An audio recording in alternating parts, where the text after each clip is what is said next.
Halo, jumpa lagi dengan saya Asafio. Pada kesempatan kali ini saya ingin membahas tentang kualitas sumber daya manusia. Sekalian masih ingin belajar bukan? Walaupun ada di rumah. Nah, baik saya dan kalian saya harapkan masih tetap produktif, masih tetap belajar walaupun kita diminta untuk selalu berada di rumah. Kualitas sumber daya manusia itu secara umum dibagi menjadi tiga cara atau tiga macam. Yang pertama dilihat dari pendapatan, yang kedua adalah pendidikan, dan yang ketiga adalah kesehatan.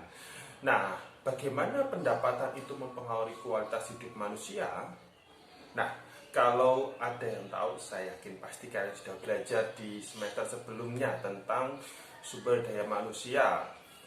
Nah, kita harus tahu bahwa makin tinggi pendapatan, maka pasti makin baik taraf hidupnya. Karena pendapatan yang tinggi membuat orang akan mudah untuk membeli barang atau keperluan yang mereka butuhkan. Nah, indikatornya apa? Atau tolak ukur dari pendapatan ini dianggap cukup baik atau tidak? Ini dilihat dari pendapatan per kapita. Nah, apa itu pendapatan per kapita? Pendapatan per kapita itu pada intinya pendapatan yang dimiliki oleh masyarakat dengan rumusnya itu pendapatan nasional dibagi jumlah penduduk, maka itu rata-rata pendapatan masyarakat. Nah, kemudian kita jadi tahu kenapa sih kok pendapatan per kapita masyarakat di Indonesia itu masih dianggap rendah. Nah, pendapatan per kapitanya dianggap rendah dikarenakan satu, pendapatan nasionalnya juga masih rendah. Kemudian yang kedua bisa jadi karena jumlah penduduknya terlalu besar. Sekarang bayangkan kalau jumlah pendapatan nasionalnya besar, tapi jumlah penduduknya juga sangat besar sekali. Kalau itu dibagi, maka pendapatan per kapitanya juga akan menjadi rendah. Nah, tapi bayangkan di negara-negara seperti di Timur Tengah, yang mereka itu pendapatan negaranya besar, tetapi jumlah penduduknya itu sedikit. Kalau dibagi langsung pendapatan per kapitanya juga akan menjadi tinggi. Nah, apalagi misalnya adalah teknologi yang masih rendah. Kaitannya apa antara teknologi dengan pendapatan per kapita? Kalau kalau teknologinya itu yang dimiliki negara itu masih cukup rendah, berarti dia tidak bisa memaksimalkan sumber daya alam yang dimiliki untuk dikelola dengan baik. Itu akan mempengaruhi, karena kalau semakin tinggi sumber daya alam yang bisa dikelola, berarti itu bisa membuat masyarakatnya atau negaranya itu mendapatkan keuntungan. Misalnya, apa saja yang bisa dilakukan untuk meningkatkan taraf hidup masyarakatnya? Nah, ada banyak cara. Yang pertama, misalnya dengan membuka banyak lapangan pekerjaan. Dengan membuka banyak lapangan pekerjaan kan berarti banyak penduduknya yang bekerja, tidak akan nganggur. Seperti itu. Kemudian yang kedua, misalnya memudahkan izin usaha, kegiatan usaha, atau memudahkan adanya investasi yang dari luar itu untuk masuk ke Indonesia. Itu juga akan mempengaruhi pendapatan masyarakat. Nah, apalagi misalnya memperkecil pertumbuhan penduduk. Masih ingat saya sudah pernah bahas tentang pertumbuhan penduduk ini. Kalian kalau masih ingat, cek tentang tingkat mortalitas dan juga tingkat kelahiran di sini. Nah, jadi kalau misalnya kelahirannya rendah, pertumbuhannya rendah, berarti kan istilahnya penduduknya juga pertambahannya nggak akan terlalu tinggi. Sehingga kalau misalnya nanti membagi dengan pendapatan nasionalnya itu bisa menjadi tinggi pendapatan per kapitanya. Kemudian apalagi meningkatkan masyarakat atau meningkatkan kemampuan negara itu untuk menguasai teknologi. Jadi dengan mereka menguasai teknologi, mereka bisa mengembangkan tenaga untuk untuk mengembangkan potensi sumber daya alam yang dimiliki. Jadi tidak harus menunggu modal atau ahli dari luar, misalnya seperti itu. Kemudian mutu yang kedua dilihat dari tingkat pendidikan. Nah, tolak ukurnya apa sih tingkat pendidikan di suatu negara itu baik atau tidak? Bisa dilihat dari satu, seberapa besar penduduknya itu bisa membaca dan menulis. Dua, seberapa banyak anak yang putus sekolah. Tiga, bagaimana tingkat pendidikan masyarakatnya. Nah, kita lihat yang pertama, seberapa besar tingkat bisa baca tulis. Nah, kalau misalnya penduduknya itu masih sedikit yang bisa baca tulis, ya otomatis mereka untuk mengakses informasi, untuk bisa menambah informasi baru melalui tulisan itu akan kesusahan. Nah, itu berarti akan mempengaruhi negara itu atau ya mempengaruhi masyarakat di situ di dalam mengembangkan dirinya. Atau misalnya anak putus sekolah, bayangkan misalnya anak itu dia masih siswa kelas 1 SMA, kemudian putus sekolah. Kalau dia nanti cari-cari pekerjaan, dia akan menggunakan ijazah SMP. Nah, ini kan berarti levelnya akan menjadi turun. Mau gimana lagi? Kemudian yang ketiga, tingkat pendidikan masyarakat. Apakah di negara itu atau di kabupaten itu atau di wilayah itu kebanyakan hanya lulusan SMP atau SMA atau perguruan tinggi, itu juga akan mempengaruhi. Seperti di Indonesia, itu kalau misalnya kebanyakan masih lulusan SD, berarti tingkat pendidikannya dianggap tidak baik. Tapi di negara-negara yang maju, mereka itu tingkat pendidikannya dianggap sangat baik karena banyak yang sudah sampai di tingkat pendidikan tinggi, entah di SMA, entah itu di perguruan tinggi, seperti itu. Jadi semakin tinggi tingkat pendidikan yang kalian atau suatu wilayah miliki, maka berarti kualitas penduduk di situ juga akan baik, karena nanti berkaitan dengan kalau semakin tinggi tingkat pendidikan kan mereka lebih mudah memahami suatu hal, kan seperti itu. Nah, di Indonesia tingkat pendidikannya itu dianggap cukup rendah. Faktor apa yang mempengaruhi kualitas pendidikan di Indonesia itu rendah? Nah, yang pertama adalah pendapatan penduduknya dianggap rendah. Jadi sebenarnya antara pendapatan dan pendidikan ini saling terkait. Tidak hanya itu saja sih, tapi pendidikan, kesehatan, dan pendapatan itu saling kait-mengkait. Tidak akan ada habisnya kalau kita pikir kayak gitu. Kalau pendapatannya rendah, berarti pasti dia untuk mencukupi kebutuhan yang lain, salah satu diantaranya adalah pendidikan, itu juga pasti akan terhambat. Kita melihat secara general, karena bisa jadi ada kasus-kasus di mana misalnya seseorang yang hanya lulusan SD dan dia hanya bekerja sebagai buruh kasar misalnya, tapi dia hanya berpikir bagaimana anaknya itu bisa sampai perguruan tinggi, itu ada. Tapi kita melihat kasus secara umum. Kemudian yang kedua adalah kurangnya kesadaran masyarakat tentang pendidikan. Itu juga bisa mempengaruhi. Kadang-kadang ada orang-orang yang berpikir ngapain kita tuh pendidikan tinggi, toh kita kalau pendidikan tinggi jangan-jangan nanti nganggur. Intinya itu orang tua, terutama orang tua kadang-kadang itu hanya berpikir bahwa pendidikan tidak harus sampai tinggi, yang penting kamu bisa cari uang. Nah, kalau kamu sudah bisa cari uang, bisa meringankan hidup orang tua, dan tentu saja bisa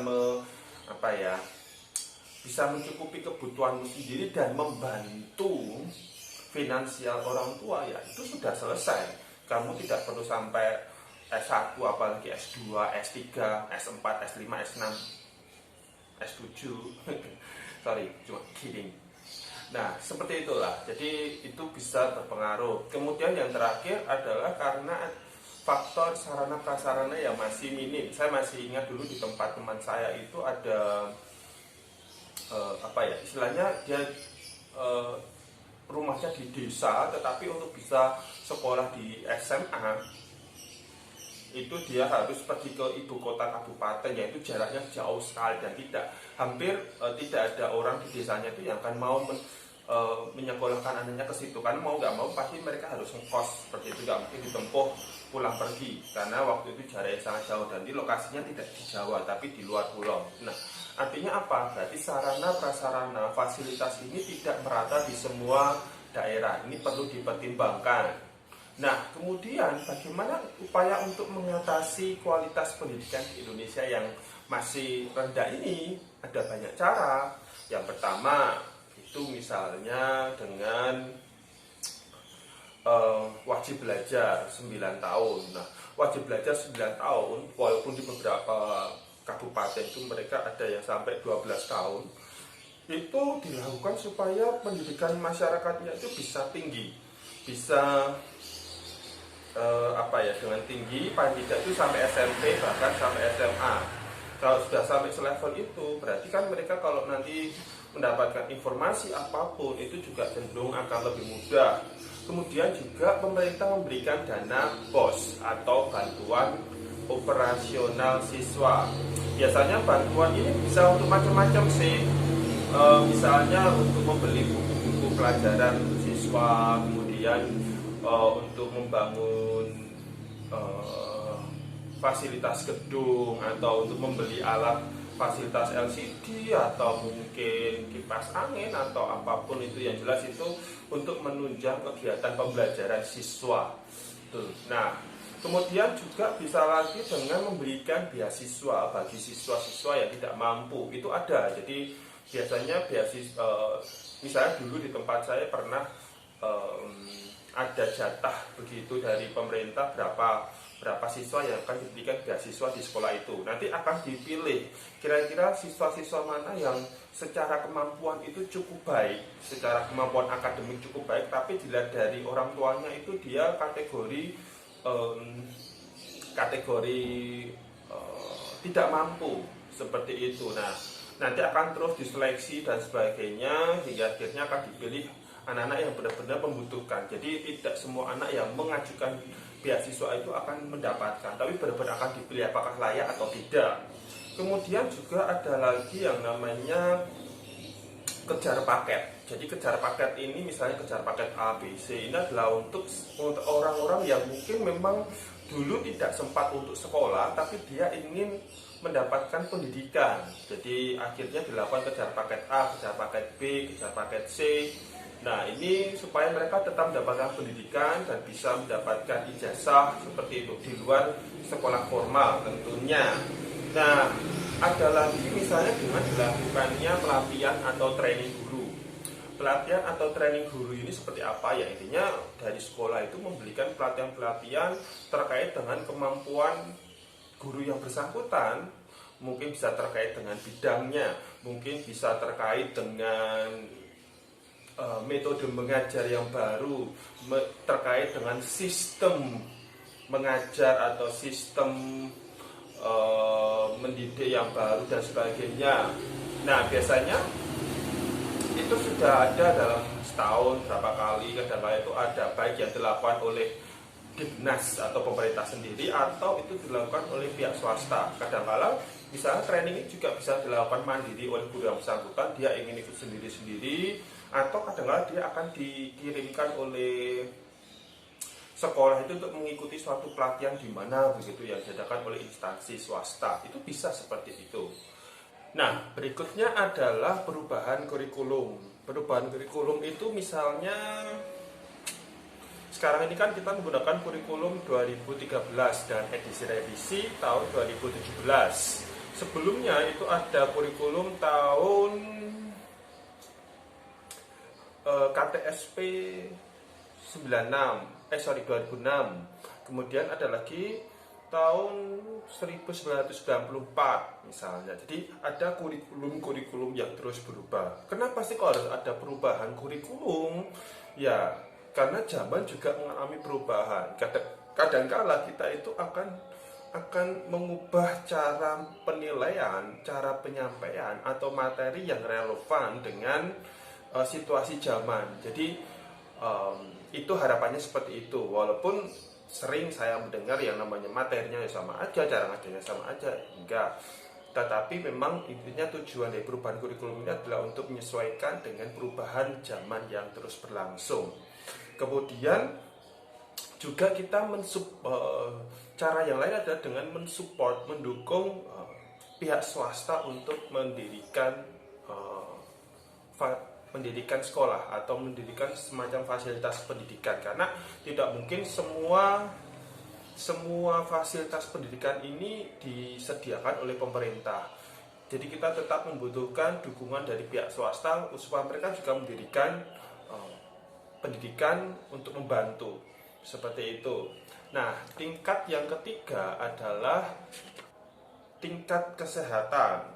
Apa yang menjadi tolak ukur bahwa suatu wilayah memiliki tingkat kesehatan yang baik bisa dilihat dari satu, yaitu angka harapan hidup. Yang kedua, angka kematian bayi atau angka kematian ibu hamil misalnya. Dan yang ketiga adalah angka kematian kasar. Nah, kita bisa melihat bagaimana angka harapan hidup semakin tinggi suatu daerah itu usianya tua-tua. Jadi bisa bertahan sampai usia tinggi. Itu maka otomatis angka harapan hidupnya akan dianggap lebih baik dibandingkan kalau orang yang meninggal itu misalnya 55 tahun, 56 tahun misalnya. Rata-rata di negara maju angka harapan hidupnya sangat tinggi dibandingkan di Indonesia.